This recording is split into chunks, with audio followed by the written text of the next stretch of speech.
selamat datang di ruang bagian pendidikan.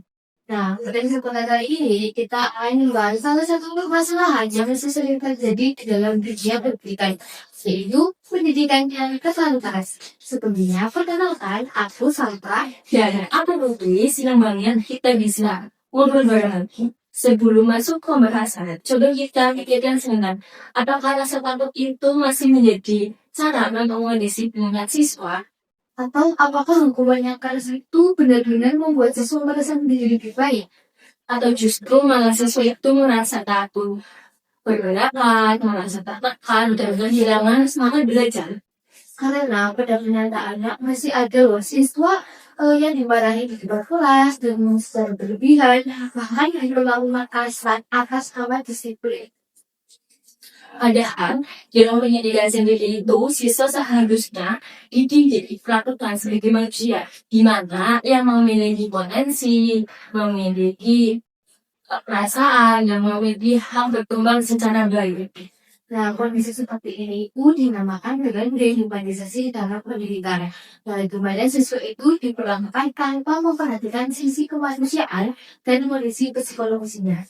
Dan sebelum masuk pembahasan, di sini kita akan menaikkan salah satu pemikiran tokoh filsafat pendidikan Islam, yaitu Ibnu Khalid. Nah, sebelum masuk ke pembahasan yang lebih dalam, mungkin para audiens belum terlalu familiar sama tokoh yang satu ini. Jadi, sebenarnya siapa sih Ibnu Khalid itu? Oke, jadi Ibnu Khalid adalah seorang ilmuwan Muslim. Beliau itu lahir pada tahun 1332 di Tunis, Afrika Utara. Beliau itu dikenal sebagai bapak sosiologi militer, filsuf, sejarawan, ekonomi, hingga pemikir pendidikan. Salah satu karya beliau yang terkenal itu adalah Muqaddimah, di mana karya yang sangat luar biasa itu membahas tentang masyarakat, tentang ekonomi, tentang politik, hingga membahas tentang pendidikan. Terus banyak orang juga menyebut beliau itu sebagai bapak sosiologi modern. Iya, betul banget. Beliau itu sering dikenal sebagai bapak sosiologi modern. Bahkan, pemikirannya itu melampaui zamannya. Ibnu Khalid sendiri itu tidak melihat pendidikan hanya soal menghafalkan tadi, tetapi pendidikan adalah proses untuk membentuk manusia secara luas. Nah, ini nih yang sering dilakukan sekarang. Pendidikan kalau pada angka, APK, bahkan fase ujian. Ya, benar sekali. Padahal Ibnu Khalid sendiri itu justru menekankan bahwa pendidikan harus memperhatikan kondisi psikologi siswanya. Di mana itu ya, cara mengajar yang kasar akan merusak jiwa manusia. Kalau kita lihat sekarang masih banyak yang melihat pendidikan yang keras itu wajar. Kan ada yang percaya bahwa pendidikan yang keras itu menjadi anak itu selain disiplin.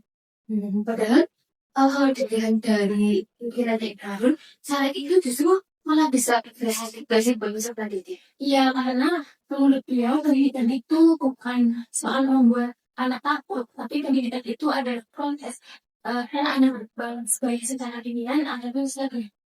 Nah, beliau juga menerangkan kalau anak yang terlalu sering dihukum atau didikan itu bisa kehilangan semangat belajar. Nah, akibatnya anak ini jadi takut salah, terus kurang percaya diri, bahkan anak bisa lebih memilih hukum supaya mereka itu tidak kena hukuman. Dan yang lebih disayangkan, hukuman fisik sekarang ini menjadi hal yang dianggap wajar untuk mendisiplinkan siswa. Nah, padahal tindakan mereka itu justru malah rasa takut dan trauma pada peserta didik. Nah, supaya lebih jelas, kita lihat beberapa tayangan tentang seorang anak yang dihukum push up karena terlambat datang ke sekolah. Kekerasan terhadap murid dialami siswa SMK di Cisoka, Kabupaten Tangerang, Banten. Mirisnya lagi, pelakunya adalah gurunya sendiri. Video berdurasi 1 menit 25 detik ini viral di medsos sejak Senin lalu. Usai diperintahkan push up, seorang oknum guru honorer tiba-tiba marah lalu menendang si murid. Aksi ini terekam kamera smartphone siswa lain yang menyaksikan kejadian. Juga peristiwa itu disebabkan keterlambatan korban masuk kelas. Dan setelah melihat tayangan tadi itu, ternyata hukuman push up karena terlambat itu masih sering terjadi. Padahal kalau dilihat dari pemikiran Ibnu Khalid sendiri, cara seperti itu belum tentu membuat siswa jadi lebih baik atau merasa lebih sadar akan kesalahannya.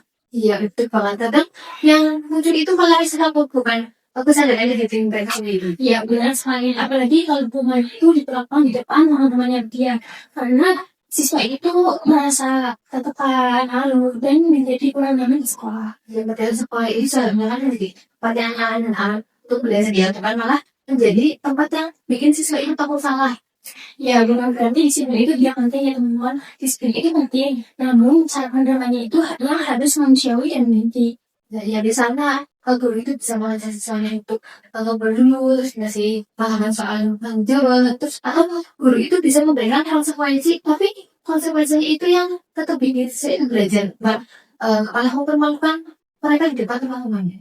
Ya, jadi tujuan pendidikan itu bukan hanya membuat siswa taat atau lain, tetapi pendidikan itu menjadi proses perkembangan peserta didik menjadi pribadi yang percaya diri, berpikir kritis, dan mempunyai karakter yang baik. Nah, selain mengkritik pendidikan yang terlalu keras, ternyata guru itu juga mempunyai pandangan bagaimana proses belajar itu seharusnya dilakukan ya.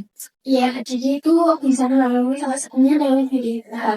Jadi ingin itu berpendapat proses belajar itu harus pelan-pelan, tidak langsung harus memahami materi semuanya. Dan berarti itu harus belajar mulai dari materi yang besar dulu ya. Ya, benar sekali. Jadi siswa itu diajarkan dulu selama kali yang sederhana.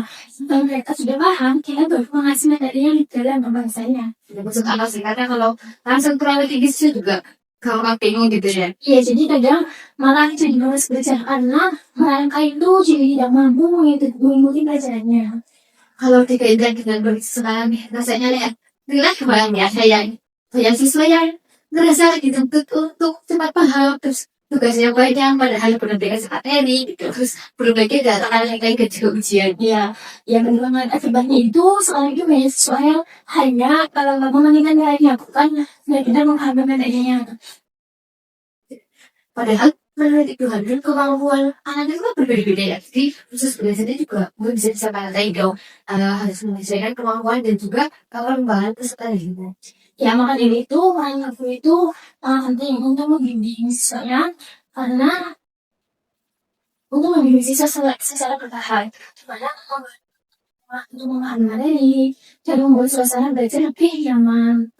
Karena sampai hari ini pun kita masih sering melihat belajar yang terburu-buru, terus hanya terus benar-benar yang paham, proses belajarnya itu kurang diperhatikan sama guru.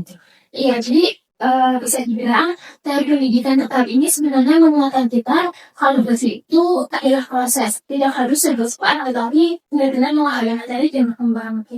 Kalau menurut Ibnu Khaldun, pendidikan yang ideal itu seperti apa sih?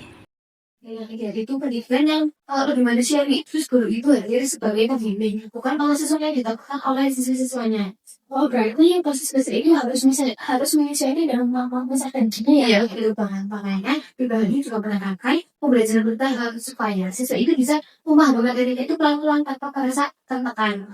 Nah, iya, dukungan guru dan peserta didik itu punya juga, karena kalau peserta didiknya itu merasa nyaman, jadi mereka itu berani bertanya dan menyampaikan pendapatnya. Iya, betul. Karena saat siswa merasa aman dan dihargai, itu mereka akan lebih mudah berkembang dan malah lebih menikmati proses belajarnya.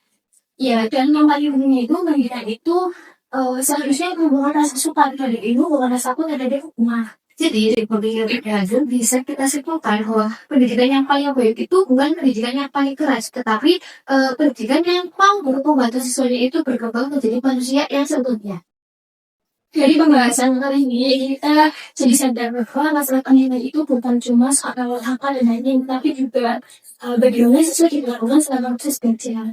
Nah, dan lewat dari Ibnu Khaldun kita juga bisa melihat kalau pendidikan yang terlalu keras itu malah membuat siswa merasa kehilangan semangat belajar, terus rasa percaya diri bagaimana dalam proses belajar. Ya, makanya beliau itu sangat menekankan pendidikan yang secara bertahap, dimana pendidikan itu menyesuaikan dengan kemampuan dan perkembangan peserta didiknya. Ya, karena setiap anak itu kan punya cara belajar dan proses berkembang itu berbeda-beda. Jadi pendidikan itu seharusnya membantu mereka sembuh, bukan malah memberikan tekanan yang berbeda. Ya, harapannya pendidikan itu tidak hanya fokus pada amat dan penting, tetapi juga lebih memperhatikan sisi kemanusiaan siswanya. Ya, sebab tujuan dari pendidikan sendiri itu bukan hanya membuat siswa kita saja, tapi juga membentuk manusia yang mampu berpikir, berakhlak baik, dan percaya pada diri sendiri. Oleh karena kita sudah nggak kerasa ya, kita sudah lama ngomongnya hari ini. Mungkin terima kasih kepada teman-teman yang sudah memperhatikan, sudah mendengarkan kita ya pembahasan kali ini. Sampai ketemu lagi pada pembahasan selanjutnya. Dadah, Alicia. Senyum.